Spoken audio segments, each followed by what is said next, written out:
नमस्ते दोस्तों, कैसे हैं आप सब। स्वागत है आप सभी का घर बैठे खेल खेल में हिंदी साहित्य सीखने के इस कार्यक्रम में।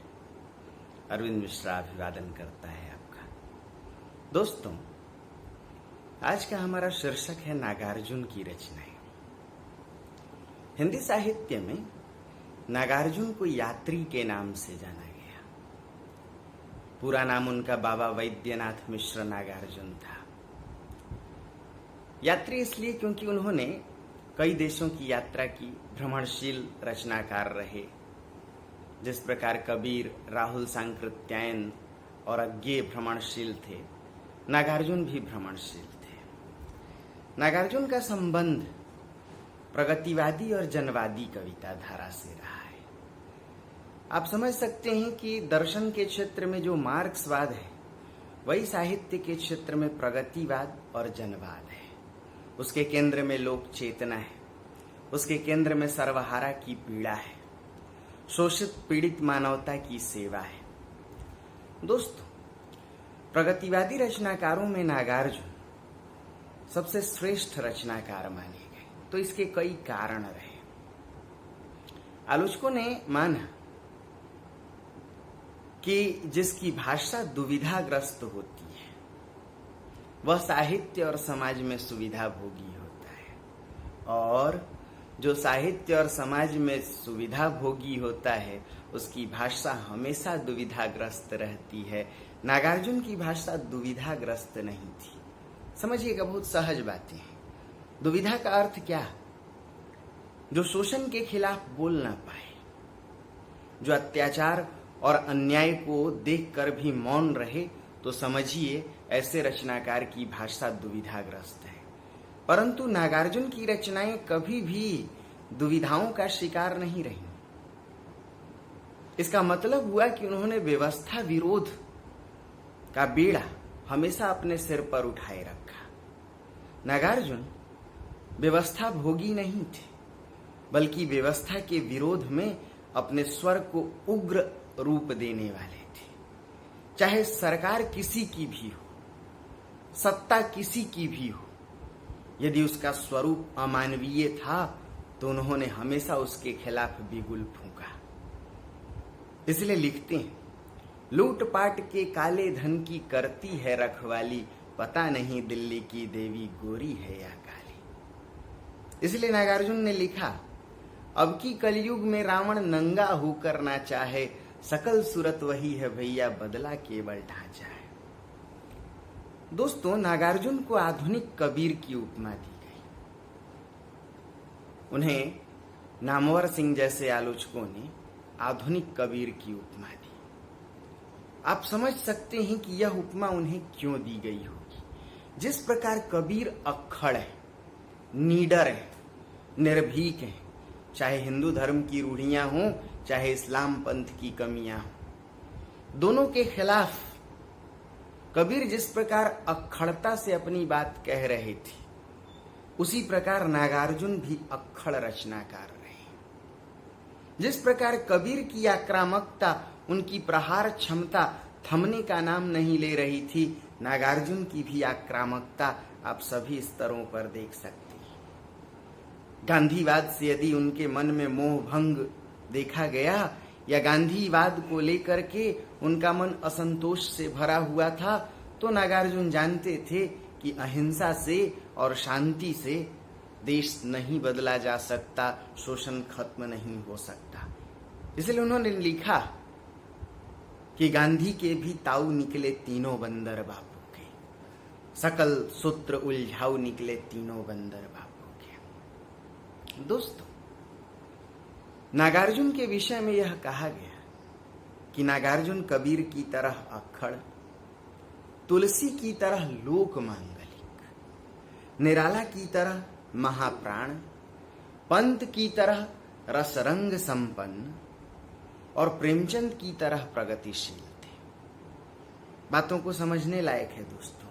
अक्खड़ता में कबीर की तरह और लोक मंगल चेतना को लेकर तुलसी की तरह नागार्जुन लोक चेतना के गायक थे। चाहे समाज की कैसी भी समस्या हो, अशिक्षा की हो, नारी शोषण की हो, दलित आदिम जातियों पर हो रहे अत्याचारों को लेकर हो, जातिगत संघर्ष हो, सांप्रदायिकता हो, नागार्जुन की कविता सभी मुद्दों पर बेबाक अंदाज से लिखती है।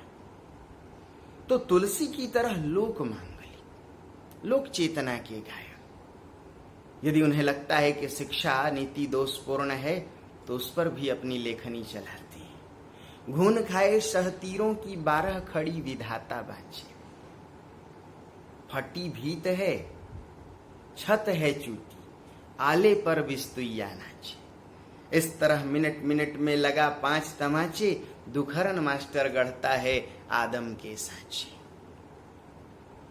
आप समझ सकती हैं कि नागार्जुन चाहे प्रकृति चेतना को लेकर हो, चाहे लोक चेतना को लेकर हो, शोषण विरोध की बात हो या सामाजिक यथार्थवादी चित्रण की बात हो, उन्होंने कहीं भी अपने बेबाकपनी से गुरेज नहीं किया।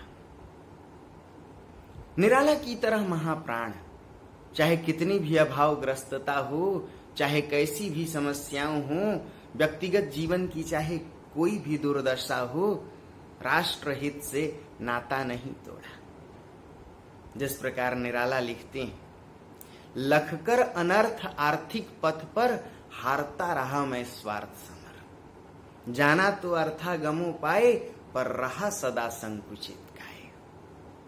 उसी प्रकार नागार्जुन की कविता समसामयिक समस्याओं को बेबाक रूप में उद्घाटित करती है, चाहे उसके लिए उन्हें कोई भी कीमत चुकानी क्यों ना पड़े।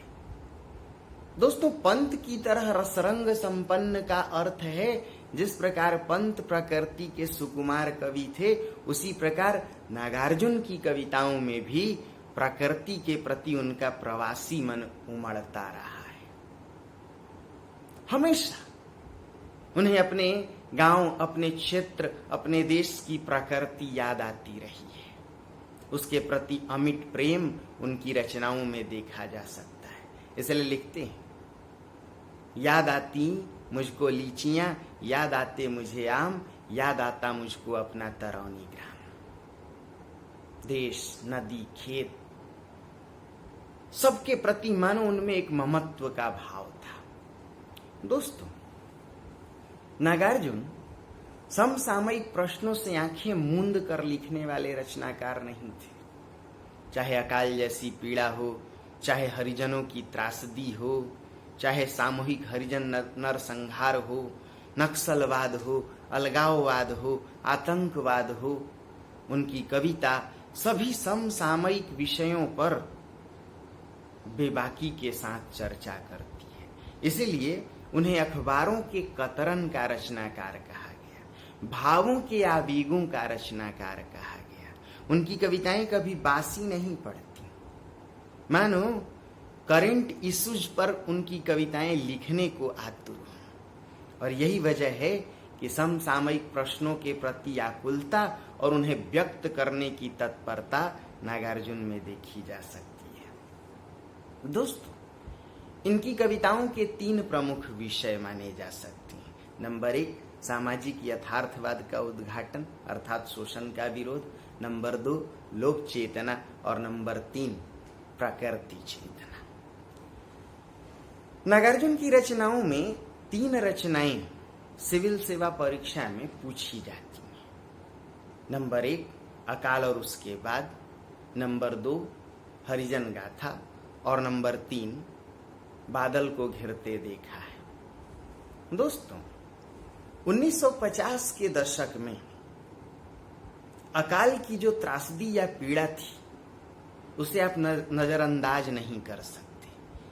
या यूं कहिए कि एक तरफ देश विभाजित हो रहा था और दूसरी तरफ चारों ओर अकाल मुंह बाए खड़ा था। विपन्नता, दरिद्रता, भूखमरी और ऐसे में देश विभाजन की त्रासदी। 1952 में नागार्जुन की कविता अकाल और उसके बाद महज 8 पंक्तियों की एक लघु छोटी कविता है, लेकिन इस कविता में बिंबों और प्रतीकों का ऐसा सघन प्रयोग है कि मानो कविता जीवंत हो जाती है, मानो कविता प्रतीकों और बिंबों के सहारे भूख की यातना को चित्रित करती है। भूख पर रचनाएं पहले भी लिखी गई। तुलसी ने भी लिखा, खेती न किसान को, भिखारी को न भीख, बलि को न बनी, चाकर को न चाकरी, जीविका विहीन लोग, सिद्ध्यमान सोच बस, कहाँ जाई क्या करी। प्रेमचंद ने भी कफन में भूख की चर्चा की कि जहां बाप और बेटे के रिश्ते भी बौने हो गए, मानो मौत भी भूख के आगे पंगु हो गई। मौत की पीड़ा और संवेदना से भूख गहरी होती है, प्रेमचंद ने यह दर्शाया। आप समझ सकते हैं कि 20वीं शताब्दी के शुरुआती दशकों में जो प्रगतिशीलता प्रेमचंद की रही, वैसी ही प्रगतिशीलता तीसरे, चौथे, पांचवें, छठे और लगभग 7वें दशक तक नागार्जुन में देखी जा सकती है। तो भूख की पीड़ा पर तुलसी भी लिखते हैं, भूख की पीड़ा पर प्रेमचंद भी लिखते हैं, निराला ने भी लिखा, पीठ पेट सटकर हो गए एक, चल रहा लकुटिया टेक, मुट्ठी भर दाने को और पछताने को। लेकिन नागार्जुन की कविता अकाल और उसके बाद मानो भूख की यातना को, भूख की पीड़ा को जीवंत बना देती है। इस रचना में कोई सजीव पात्र नहीं। चूल्हा, चक्की, कौआ, चूहा, देखा जाए तो कुछ प्राणी हैं सजीव, लेकिन कोई सजीव मनुष्य पात्र नहीं है। फिर भी ऐसा लगता है कि मानो वो भूख समाज की नहीं, अपनी भूख हो, और लगातार कई दिनों से चली आ रही भूख की यातना हो।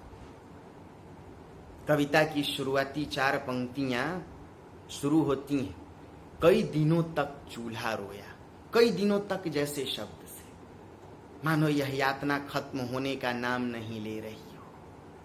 एक सीमांत परिवार में, एक सीमांत किसान मजदूर सर्वहारा परिवार में आप समझ सकते हैं कि अकाल जैसी प्राकृतिक आपदाओं की मार कितनी गहरी होती होगी।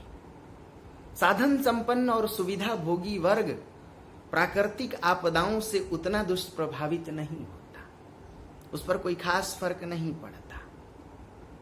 लेकिन विपन्न वर्ग, साधन विहीन अकिंचन वर्ग प्रकृति की एक हल्की करवट से भी सहम जाता है। आप देख सकते हैं इस समय एक वैश्विक महामारी चल रही है, कोरोना।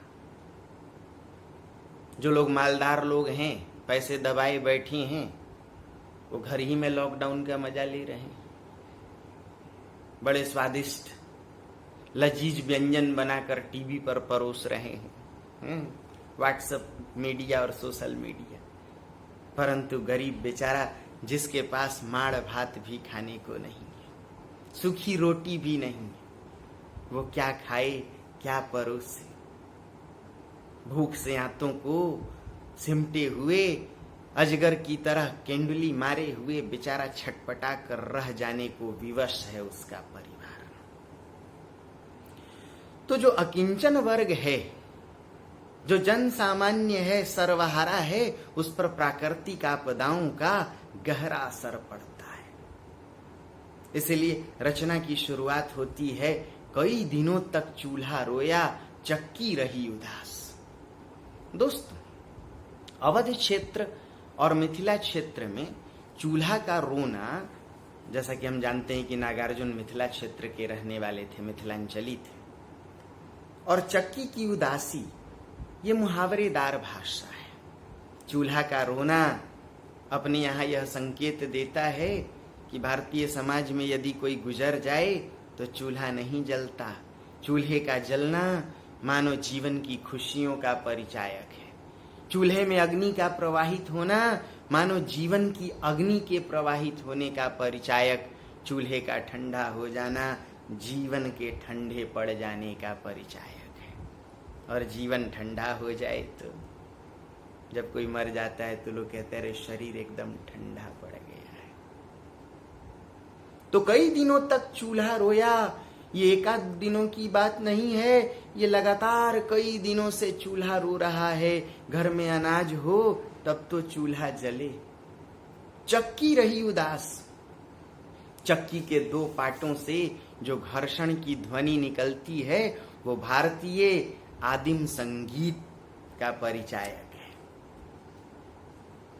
भारतीय सांगीतिक व्यवस्था के आयाम हमें किसी थिएटर में खोजने की जरूरत नहीं है, वो तो हमारी चक्की में। सुबह महिलाएं स्नान ध्यान करके चक्की जब चलाती थीं तो हमारी नींद खुलती थी और फिर चूल्हा मानो मुस्कुराने लगता था। तो जिस घर में अनाज ही नहीं वहां चक्की के पाटों के बीच घर्षण क्या है? तो चक्की भी उदास और चूल्हा भी रो रहा है। कई दिनों तक कानी कुतिया सोई उनके पास। जरा समझिए, एक गरीब का पालित पशु, उसका सहचर भी अपंग होता है, इसलिए सीमांत सर्वहारा परिवार में कुतिया भी कानी लगातार कई दिनों से सो रही है। किसके पास? चूल्हा और चक्की के पास, इस उम्मीद में कि अब चूल्हा जले चक्की चले तो भोजन पके और उसे भी निवाला प्राप्त। कई दिनों तक लगी भीत पर छिपकलियों की गश्त।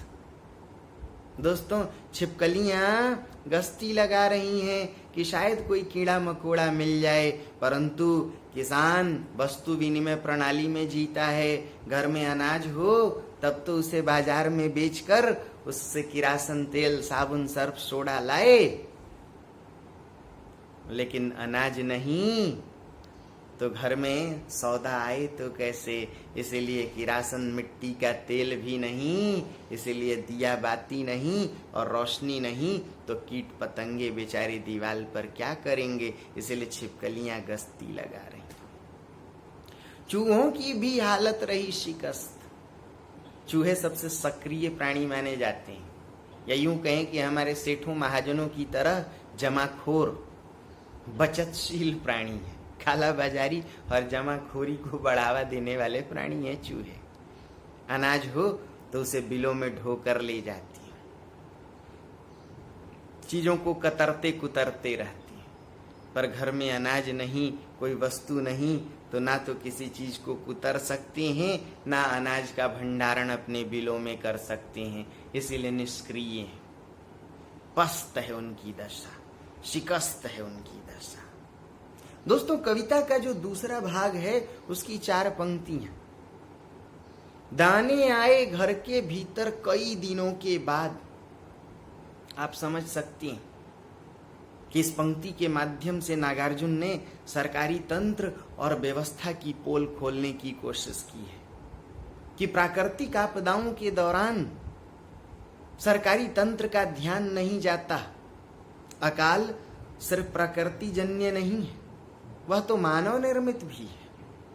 जमाखोरी और काला बाजारी से एक प्रकार का कृत्रिम अभाव उत्पन्न किया जाता है, अकाल उत्पन्न किया जाता है। जनता बेचारी तड़पती रहती है। टमाटर प्याज 100 रुपए से भी अधिक महंगे। कई बार तो नमक 400 रुपए किलो बिक जाता है दोस्तों। तो समझिए कि दाने आए घर के भीतर कई दिनों के बाद, वो भी पर्याप्त नहीं है। सरकार की ओर से जो राहत सामग्री दी जाती है, बस समझ लीजिए कि वो दांतों में अटक जाए, वांत तक ना पहुंचे। धुआं उठा आंगन के ऊपर कई दिनों के बाद। धुआं का ऊपर उठना जीवन के ऊर्ध्वगामी होने का परिचय है। चमक उठी घर भर की आंखें कई दिनों के बाद। लोगों की आंखों में एक चमक है, वो चमक जीजीविषा की है। धुआं का ऊपर उठना कि अब शायद रुकी रुकी जिंदगी चल पड़ेगी। धुआं जब आंगन के ऊपर उठता है तो पूरे गांव में इस बात का शोर हो जाता है कि फलाने के घर में चूल्हा जला है। पहले महिलाएं घरों से चूल्हा जलाने के लिए उपला कंडा जलता हुआ उसका टुकड़ा लेके आती थी, तो लोगों की टकटकी उस आकाश की ओर होती थी कि किस आंगन से धुआं उठ रहा है। जाहिर सी बात है, धुआं का उठना आग का परिचायक है। आग जिंदगानी का प्रतीक है। जीवन ऊर्जा का परिचायक। कौवे ने खुजलाई पाखें कई दिनों के बाद, इर्द गिर्द पलने वाले रहने वाले किसान मजदूर के परिवेश के पशु पक्षी भी उस सर्वहारा किसान पर निर्भर है। कौवे में भी अब वो व्यग्रता देखी जा सकती है कि अब अनाज पकेगा, धुआं उठ रहा है, तो बचे खुचे बर्तनों के अवशेषों से मेरा भी पेट भरेगा, मेरी भी क्षुधा तृप्त होगी। दोस्तों, समझा जा सकता है कि इतनी लघु कविता और इसमें भूख की यातना एक सर्वहारा अकिंचन परिवार की दुर्दशा को किस प्रकार रचनाकार ने जीवंत रूप में चित्रित किया है। यह रचना अकाल जैसी पीड़ा के साथ साथ सर्वहारा की भूखमरी और उसकी यातना को भी उद्घाटित करने वाली एक प्रगतिशील यथार्थवादी रचना है। मैं उम्मीद करता हूं कि ये बातें आपको समझ में आई होंगी। अगले वीडियो तक बने रहें, तब तक ढेर सारी शुभकामनाएं।